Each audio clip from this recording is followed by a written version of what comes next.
ਲਓ ਜੀ, ਪੰਜਾਬ ਦੀ ਸੌਗਾਤ ਗੰਨਾ ਚੂਪਣਾ ਜੇ ਕੋਈ ਪੰਜਾਬੀਆਂ ਦਾ ਇੱਕ ਹਥਿਆਰ ਵੀ ਹੁੰਦਾ ਤੇ ਗੰਨਾ ਵੀ ਹੁੰਦਾ। ਇਹ ਜਨਾਬ ਇਸ ਵਕਤ ਗੰਨਾ ਮੈਂ ਔਰ ਮੁਬੀਨ ਚੂਪ ਰਿਹਾ ਤੇ ਕਾफ़ੀ खूबसूरत माहौल जो कि गाँव ਦਾ ਇਸ ਵਕਤ ਨਜ਼ਾਰਾ ਤੁਸੀਂ ਦੇਖ ਰਹੇ ਹੋ। ਮਾਸ਼ਾਅੱਲਾ ਬਹੁਤ ਹੀ खूबसूरत ਵਿਊ ਹੈ ਪੰਜਾਬ ਦਾ ਤੇ ਕਾफ़ੀ ਮਾਸ਼ਾਅੱਲਾ खूबसूरत ਖੇਤ ਨਜ਼ਰ ਆ ਰਹੇ ਨੇ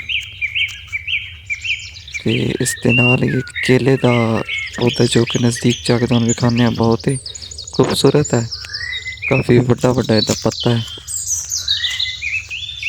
गाँव की हर एक चीज़ हर एक पत्ता हरियाली और कुदरत नाल भरे आंदा है।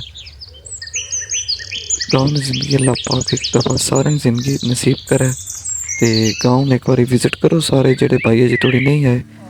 बहुत ही इमोशनल जगह हैं, बहुत ही पुरानियाँ ते माशाअल्लाह अल्लाह पाक खूबसूरती बरकरार रखे और पंजाब साडे ना हमेशा आबाद रखे।